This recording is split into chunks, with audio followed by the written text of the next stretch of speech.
I got All it. right, thank you. So welcome to those who are joining us. Today's theme will be leveraging VSA in the professional space. And in this second panel, we will be featuring two alumni and a moderator who is our very own April Nguyen. And here we're excited to help bring this initiative hosted by the Alumni Relations Committee. Annette, thanks for the quick introduction. Welcome to everyone who's joining us tonight. I'm April Nguyen, and I'll be your moderator for tonight. I go by she, her, hers. I'm currently working as a pharmacist in industry at a biotech based in Boston. And I recently moved back to my home state of California to work with UNEPS as a co-director with Garrett. Hi, everyone. How are you doing this evening? Thank you so much for joining us.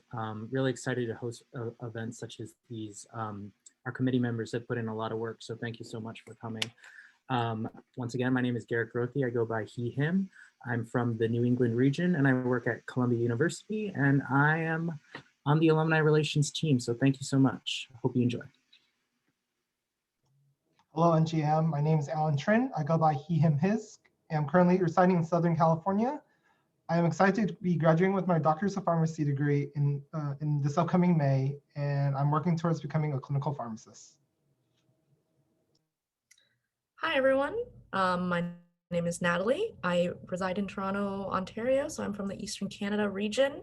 I am a recent grad, however, now I currently work as a clinical trials assistant at IQVIA, which is a humans data company. Hello, everyone. My name is Sunny Nguyen. I go by she, her, hers, and am currently a New England resident. I graduated with a degree in biology biotechnology from Worcester Polytech and currently work in the biotech industry, focusing on cell gene therapy. Nice to see you all.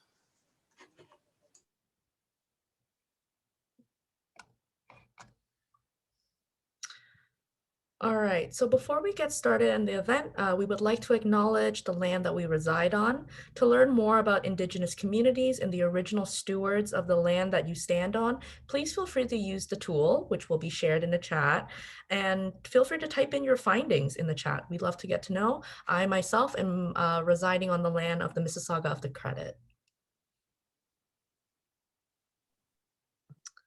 Okay, while you guys are doing that, we'll move on. And we're super excited to be here tonight with Lucy and Jitwei because I know when I was a student in VSA, we didn't have these conversations about how to leverage your VSA experience in the professional space. So my team will introduce them on the next slide, but we'd love to meet everyone else calling in tonight as well. If you can take a moment to type in the chat, in addition to your land acknowledgement, what VSA you're from, or maybe your professional role if you're an alumni. And while you're doing that, I'll turn it over to Alan and Nat to introduce our two panelists for tonight.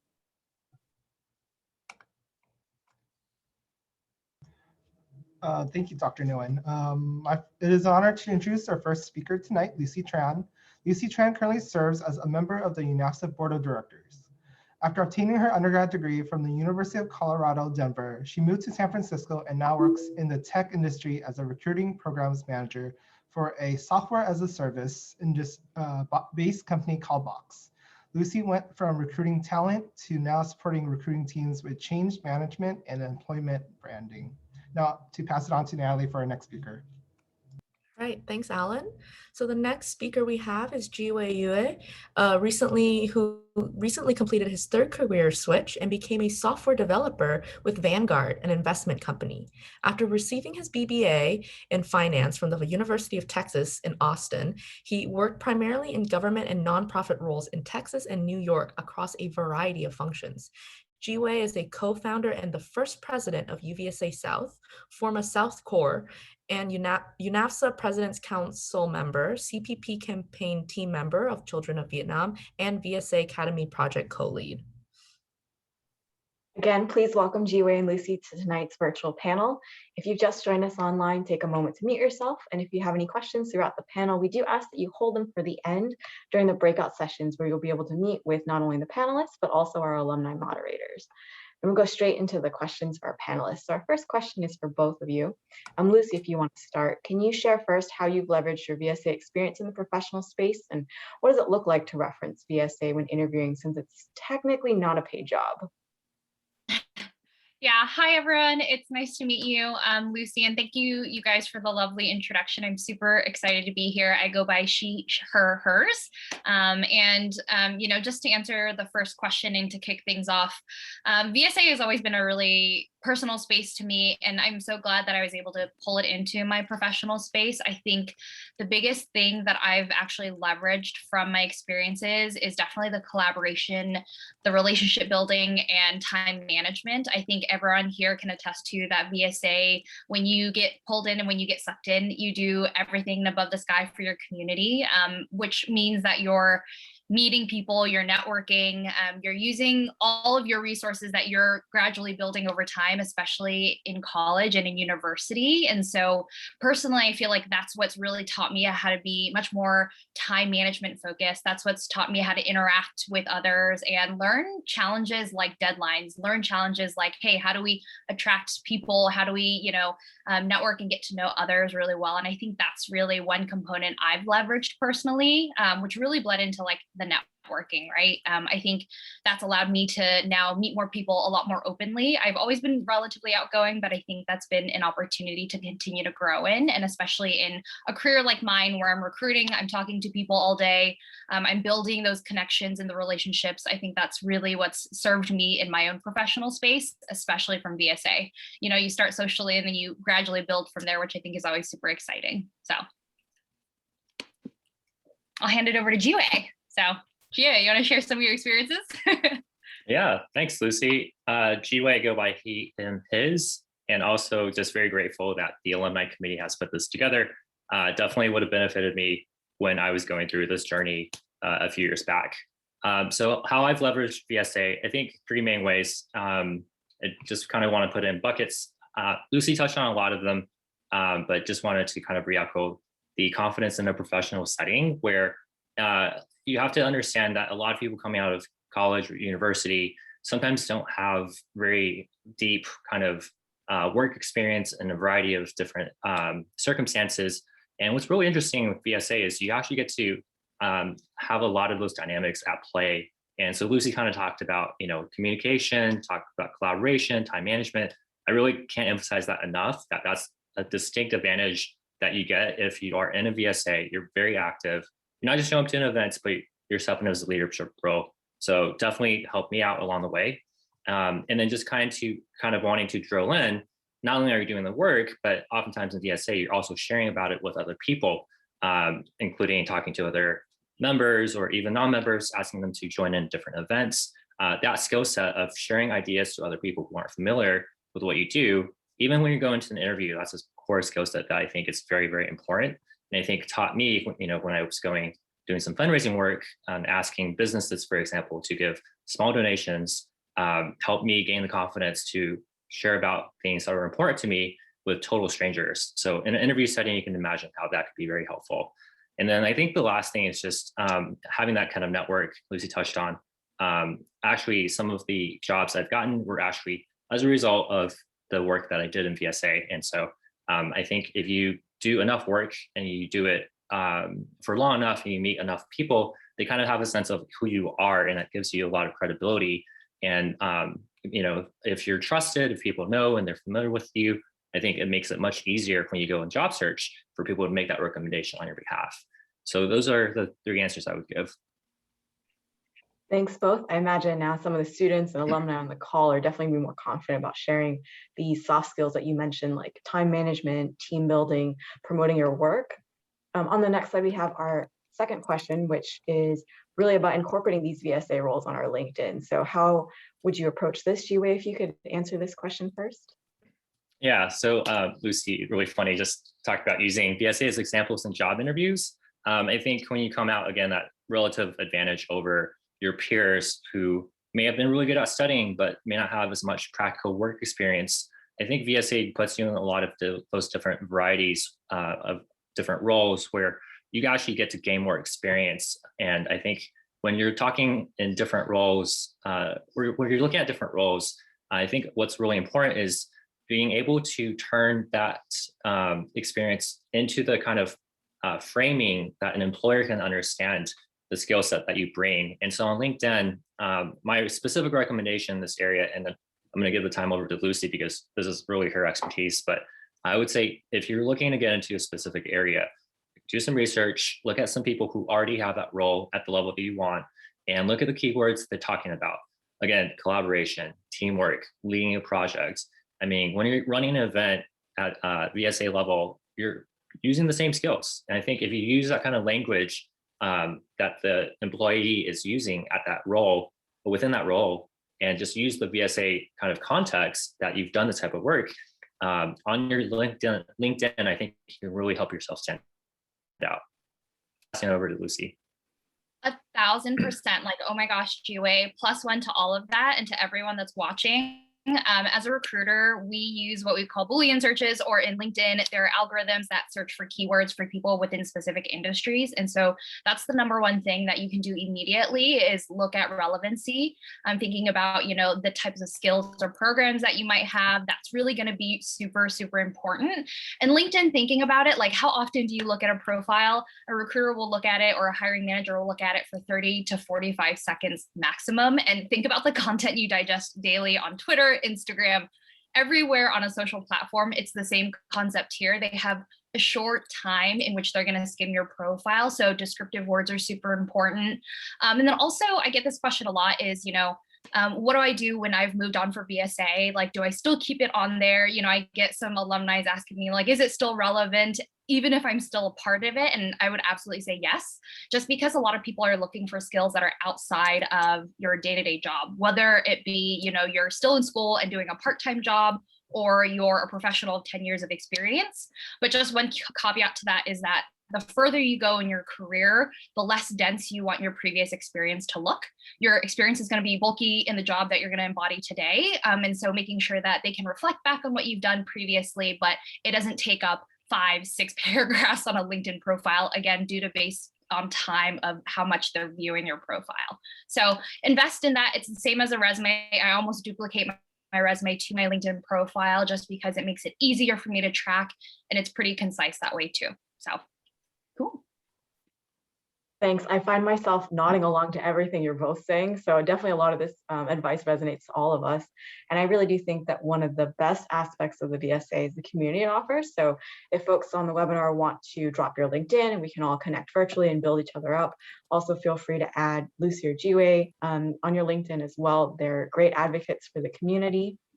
On the next question, since we're really looking at building our community of UNAFSA alumni, which includes rising alumni who are currently staff or students, what advice do you have for attendees on this webinar to stay connected in the VSA space? And Lucy, if you'd like to go first, since you mentioned networking was such a big component in your response to the first question. Yeah, I personally actually struggled a little bit with this one because I was like, you know, there was a period of time after I left UNAFSA and left VSA that I was like, I don't know how to come back, and I don't know how I can engage now that I've passed, you know, quote unquote, my younger VSA prime days, I would call it. But I think the best thing is to start local, thinking about, you know, and if local to you means it is the UNAFSA community at hand, fantastic. How can you stay involved? Just looking out for events, you know, the email newsletters, I do read them. And I think that's just a great way to stay connected, know who's involved, who are the next leaders that you could potentially mentor or guide, or even tap and say, hey, this is who I am. I think that's an amazing way. Or even as locally as your immediate VSA, do they need help? Do they need monetary support? Do they just need you to like thumbs up a like and an event and share it out? I think those are all really great ways. And then really just to be able to provide your expertise. I think like you all invited me and GWA here today, which is a prime example of like, hey, I'm not super involved anymore. Well, now I am as a board of directors member, but I got roped in, right? And I think that's a great way to say like alumni always has a room to come back, even if it's small. And I think that's super valuable no matter what you can do. So I'll pass it to GWA to share his thoughts. Yeah, so I'm a little bit out of the space, and I actually came back in because another alumni who wasn't particularly involved with UNAFSA ended up joining in as a mentor for this year's program. She applied, and then she sent me the application. She said they extended it, you should apply. And you know, I think the first thought, I'll be honest, is look, you know, I'm busy, and you know, I'm going through a career transition. How can I actually take time and do this, thing that seems to be disconnected with what's important to me immediately. So coming from this more values approach, I think one of the things, I don't know if it's true for everyone, but I would argue that it's probably true for most of us, is there's a really deep sense of gratification when you are deeply involved in your VSA and the hours of work you're putting in pays off right away. And I would say, there's not many chances that you get to do that in the real workplace because you're working with large teams or large projects, unless you're working with a startup. But I'd say, really, because VSAs tend to be smaller, you end up actually making so much more of an impact with every dollar that you donate. And alumni really urge you to consider that, and every hour that you put in to help support or mentor, because your experience and your exposure and the perspective you have is really that kind of guiding principle for somebody who's currently in VSA and has no connection to those experiences at all. I really just can't say enough about when alumni used to come back into our space and then just thought, wow, they took time out of their busy schedule to come and say hello to somebody like me was incredibly inspirational. So from like a values perspective, just know, no matter how busy you are, once you get into that space, you'll get that kind of feeling back of whenever you were engaged as a leader previously. And again, if you don't have the time, I do encourage you to make a donation. We were going door to door knocking on businesses. And when they gave us something like, $15, $20, $25, we were high-fiving each other up and down the street. And, let's be real, some people, for them, $25 really is like a drop in the bucket, And so do what you can, but I would say really, consider that the level of impact you can make, even at a small level for you currently, really is a huge amount of impact for somebody currently in VSA. So that's one thing I really just want to emphasize. Thanks both. As a follow-up, Lucy, I've already seen some folks post in the chat that you help them find your next role. I know I personally like to hear a little bit more about that. Can you share some of that advice for our attendees? Yeah, it's always interesting because everyone has a different path. And as a recruiter, I think, you as a recruiter, we want to understand a couple of things. We want to know, what is it that you're trying to do? What is it that you're doing today? And how can we get you there? And that was really a lot. I'll use Dat, love you, you're on the line. And like, it was a matter of sitting down and really picking apart, what is his resume? What are his career aspirations? We pulled together different job titles. We sat down, looked at what was viable. I gave him direct feedback and said, hey, these kinds of roles are probably not in the scope right now. And then some I was like, hey, I think these might be possibilities, just based on general knowledge of like the types of roles he was looking out for. And then thinking about his long-term goal, right? Like I think people think like, oh my gosh, I want to be in this role and I want to be in it today. But what are the steps before that you need to take to get there, right? What is that first initial role? Oftentimes companies have entry-level positions for things that sometimes you might have to take a step back and consider, is this the route I want to take if the long-term is going to get me there? It's really like starting at your starting block, and what does that actually mean?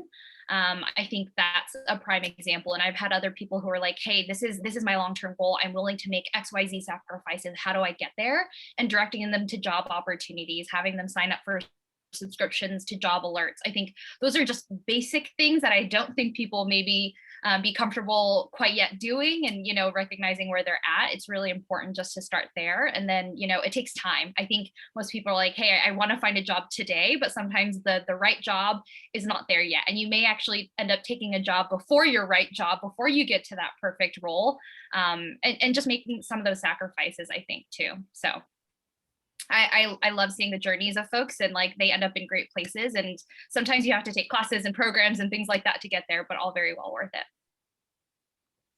Thanks both. I know I can speak for the audience when I say that we're all really excited that you both have stayed in the VSA community and are helping others find their next role and passion. We really do invite folks on the line to join our UNAFSA community through LinkedIn, which Alan will share. This next question is for Jiwei specifically, since people often say that our first job is not going to be our last job. Can you speak to your experience in changing careers? Yes. So in my bio, I put I'm going through my third career change, and I'm actually now a month into becoming a software developer. And Lucy just touched on so many nuggets of wisdom. When you want to get to your end goal, I think sometimes you have to kind of step backwards, say, okay, well, here's the end goal. How do I get to it? And sometimes you have to pivot. Sometimes you have to invest. And I would say it's never as clear as you think it is, but it's also not as structured, perhaps, as you might hope it is as well. So I think just kind of that's kind of the general framing as far as the mindset of when you're thinking about changing careers, kind of looking down the road. But I would say, like, in the specific steps of how I evaluated what kind of experiences that I was looking to go for when I knew that in my current role, either I plateaued or I found that I wasn't doing more types of different work. I was just doing more of the same type of work, and thus I wasn't learning anything new. I decided that I went for opportunities. I consider the opportunities that would open the most doors for me. So this idea of opening doors included gaining transferable skills, and you can do that across different ways. You can do it, focused on one industry, or you can do that across a function. You can do that within a geography. But however you define opening doors, I went for moving from Texas to New York, and the skill I used to transfer that role ended up being the depth focus of having worked in community outreach, having worked in public sector, having worked in nonprofit. And so having that depth allowed me to focus on the breadth of the geography of the different locations that I was working in. So that's the door that I opened.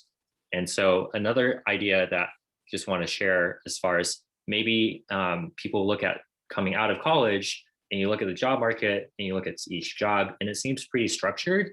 But as I've learned, is that the more you get further down into your career path, the more open-ended your options become. And it's really up to you to say, hey, what is important for me? And really, I think that's something you have to really do the work to decide for yourself. What's important could be your finances. It could be growth and learning. It could be, having new personal experience of living in different places, different cities.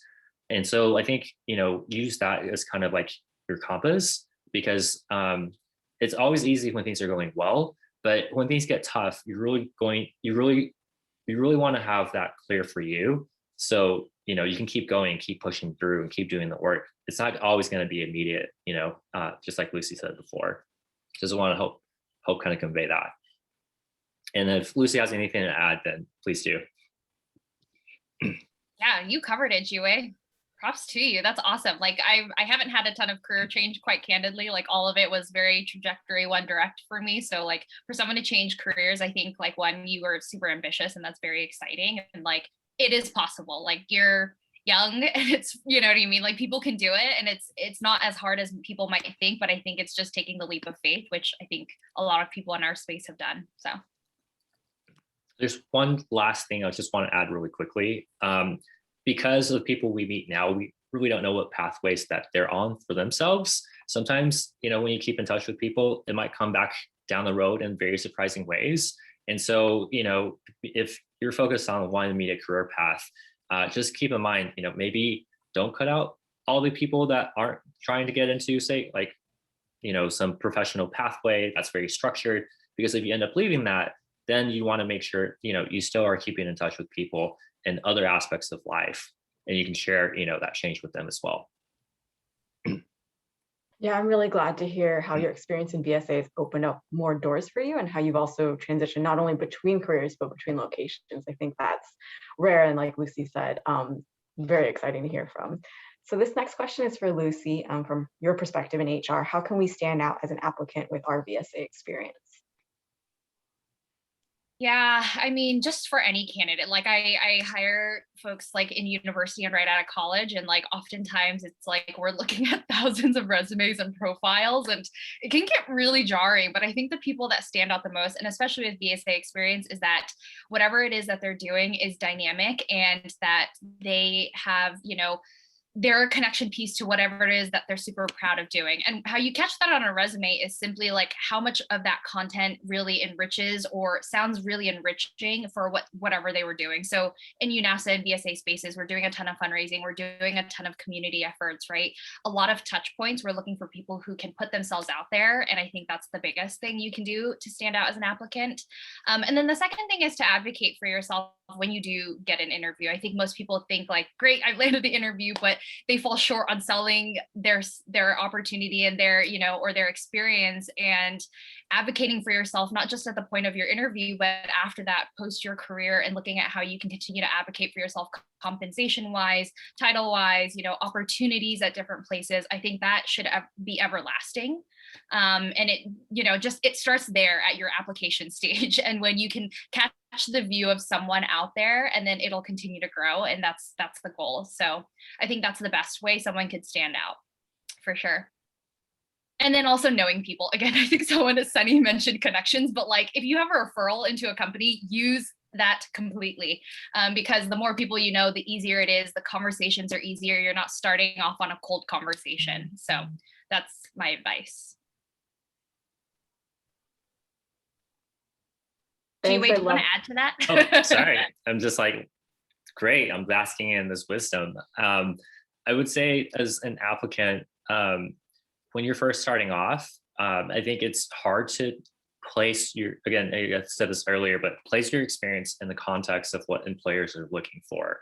So, you know, if you're a new employee, oftentimes you're not expected to know the actual job function. There's going to be an initial onboarding period, right? And just think about like, if you were like a VSA officer, or you're leading an event as a volunteer, right? Just think about like, what are the qualities that help another person that you're working with make it really easy to work with them, right? Do they communicate well? Do they take initiative?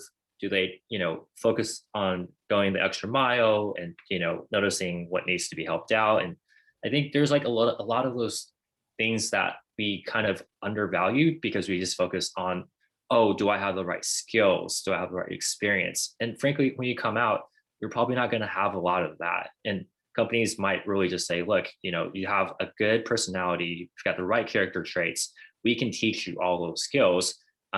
So I used to manage, and we had this saying called hire the attitude, train the skill.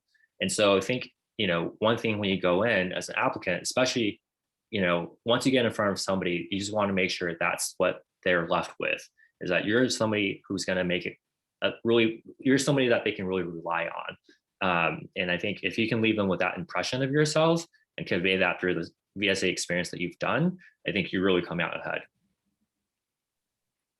I love that response from both of you, actually. I know when I was interviewing for a manager position, I was actually asked about a project I was proud of, and I referenced something in VSA that helped me get that role. And I know we have that same attitude for hiring for people even just after graduate school. So that advice definitely applies across the spectrum. And this will be our last question to our panelists before we move on to the breakout session. So we just want to know, with all the work you do in VSA as a full-time professional, can you share maybe one thing you do to recharge, especially in light of the COVID-19 pandemic?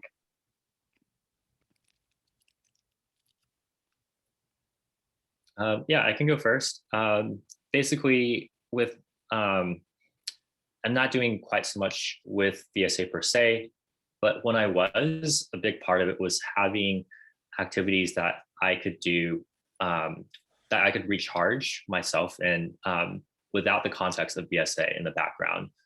So having the thing, I was basically, what I'm trying to say is when your identity is solely focused on one aspect, it's easy to burn out, because at a certain point, you need different sources of like energy, you know, coming in, different sources of support. And so for me, you know, that was talking to friends, it was going to other organizations and just showing up, you know, not doing anything, but just being able to relax. It was just making sure I had a laundry list of things, like to going for a walk, or like, you know, checking out a new coffee shop, just things that didn't really mean anything in the context of the VSA work and the kind of obligation and commitment I'd made, but allowed me to just feel like, hey, I have a separate life, I have a separate identity, and I can at the end of the day, I always have that, and I can always, make sure I'm taken care of for myself. Throw it over to Lucy. Yeah, to me, time is so valuable. So like prioritize time. And like for me, I have always been a VSAer and who is so fueled and energized by other people that I would never say no. And that's so silly because we're like, yeah, like say no when you can't commit to things, but like legit, I would say no. I'm learning now that if I can't do it and if I don't feel 100% like I can give it my all, I don't do it. And that's my ability to recharge, is to balance like my love for my own personal things like roller skating, reading, and like doing other random things that like give me life, but also at the same time knowing like I love doing stuff like this because it energizes me. It gives me the sense that I'm recharging with a community. And I think that's why people always say yes to things.